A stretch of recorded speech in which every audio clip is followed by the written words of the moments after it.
this credit game. I keep hearing people talking about credit, credit, credit, banks, CPNs, all different type of stuff, right? So people are starting to connect the dots.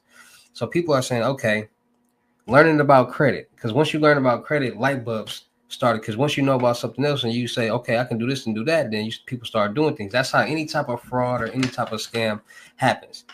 No, most of the time people aren't looking to looking for a way like, man, I need to come up with a fraud or some type of scam to make some money. No, it doesn't work like that. Most of the time when people start to make a lot of money and come up with these scams, it's because somebody told them about something or presented something that a light bulb went off in their head. I'm finna roll a king size organic hemp vibes.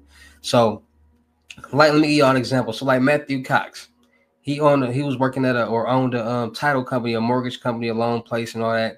And this woman came in, and she turned in her documentations. Her W-2s had a social security number that was different from her application. So they called her back in to get see why she had two different social security numbers.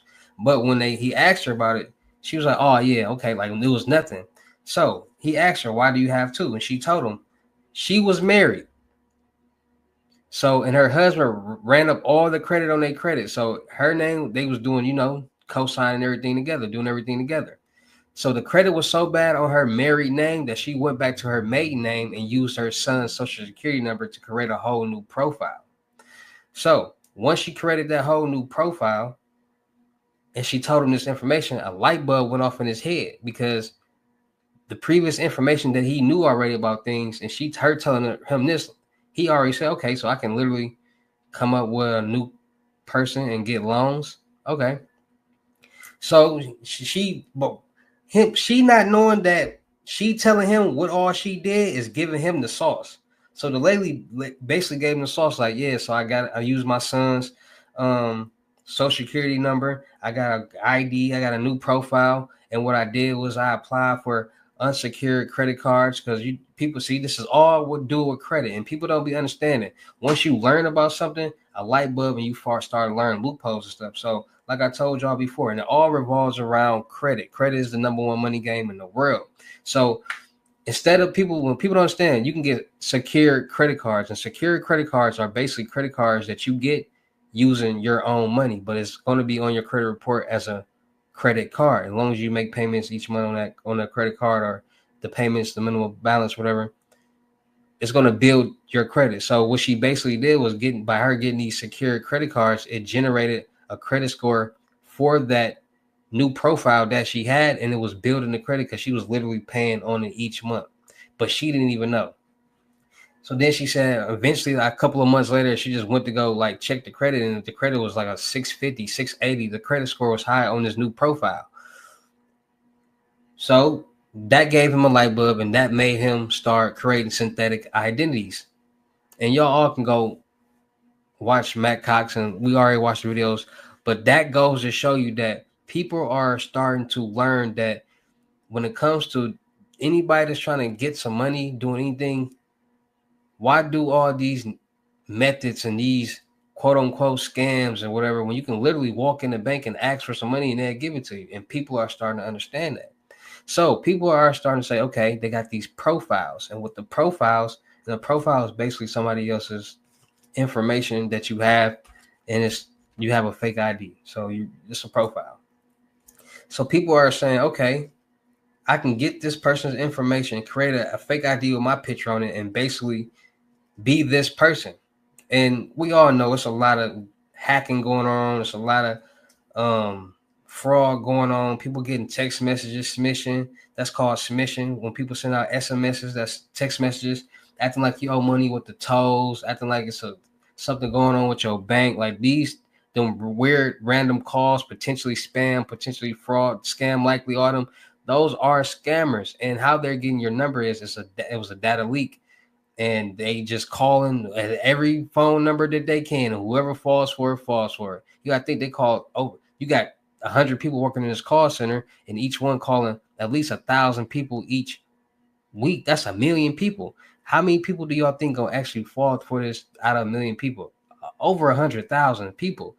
And you got to think about all the, it's a lot going on, and people don't be woke to what's going on. So, like I said, people are starting to utilize credit towards fraud. So what people are doing is they saying, okay, it's banks that give out signature credit cards.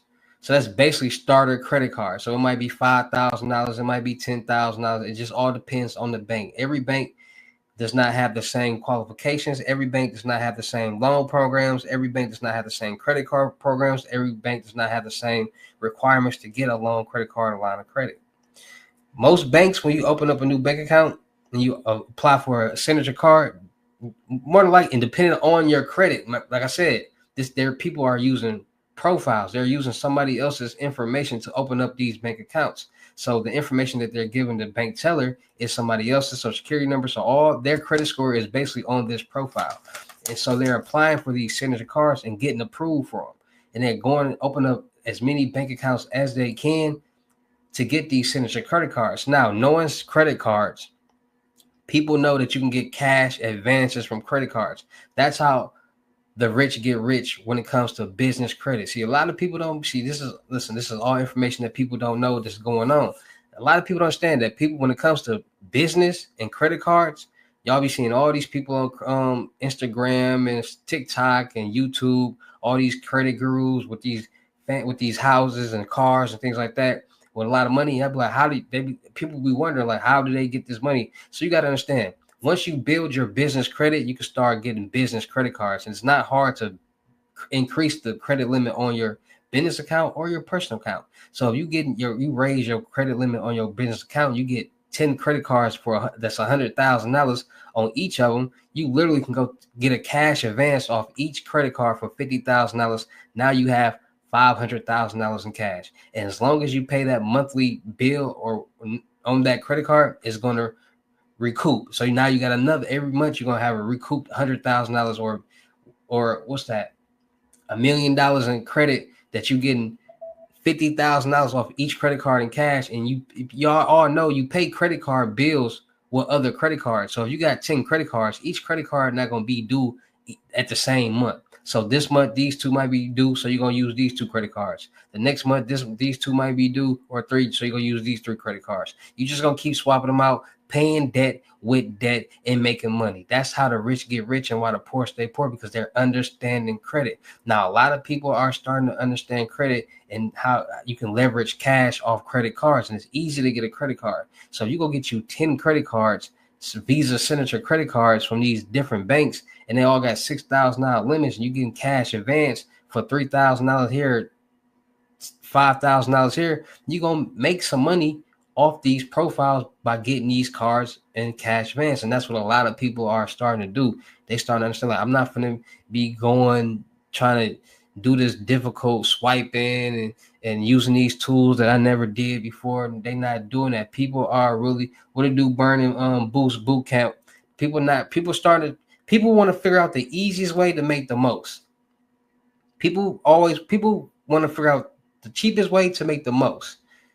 And when you got somebody that's actually trying to do that, their brain comes up with the most craziest things and ways to do things that the average American wouldn't be able to do. That's why when people go to jail, they become out as fantastic artists, because they have nothing to do but to draw all day. And they be in there so long and they draw and they just get cold at it.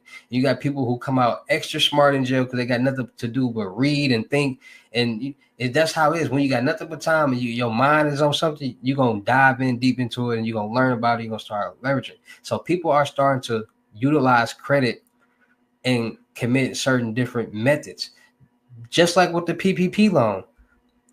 That should have been a testimony right there that people are really building synthetic identities and fake companies under CPNs and getting millions of dollars in loans. People are utilizing credit more than anything else right now to get loans and commit fraud and all different types of stuff. See, a lot of people don't know, like, white people utilize credit as fraud. White people not doing white collar people in the higher upper lines, in the higher branches, like, they not doing credit card fraud and check. No, they doing Ponzi schemes. They doing all the higher to get millions and billions of dollars, but you're not hearing about this type of stuff. When the last time you heard about some corporate person making millions off some type of scam or Ponzi scheme in the news or something. You don't hear about this type of stuff. Like y'all don't be hearing about none of this type of stuff because they don't be getting caught. Because they know by them having enough knowledge and resources about something, they know the loopholes, they know what to do. So technically, they're not doing anything wrong. And then people look at it like, oh, how did they get so much money? How did they? Because they learned the loopholes. They learned about credit. They learned people know about CPN. Donald Trump was using a CPN. I told y'all this 6 years ago. I literally told y'all 6 years ago on my other page, Milwaukee Made King Hustle. That was my original page. Donald Trump was using a CPN and only paid $750 in taxes. Matter of fact, we live on Milwaukee Made King Hustle right now. For anybody else on this channel that was here 6 years ago, y'all already know. I've been told y'all Donald Trump, celebrities, a lot of people use CPNs. You got to think about it. Somebody getting out the witness protection program and they getting a CPN, a whole new identity. Why wouldn't they be able to get us loans, credit cards, and lines of credit? There's nothing saying, oh, it's going to pop up in the system saying this is a CPN. We can't give you a loan. No, it's not saying none of that.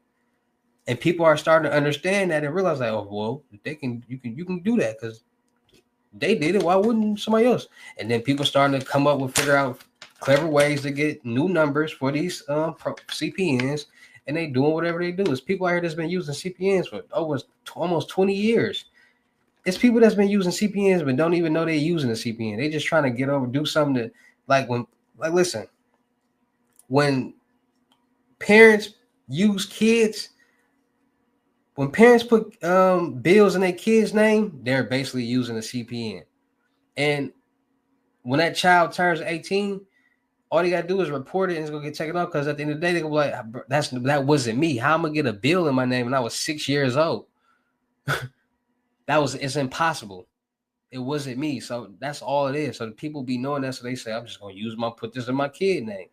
But they don't know what they actually doing. They're building a whole new credit profile with this kids. So that when people go get bills in their kid's name, and they use they might say, okay, they might use their kid name, but use their birthday and stuff. Like the parent birthday, but use the social security because listen, it's multiple people in the world with the same name, same birthday.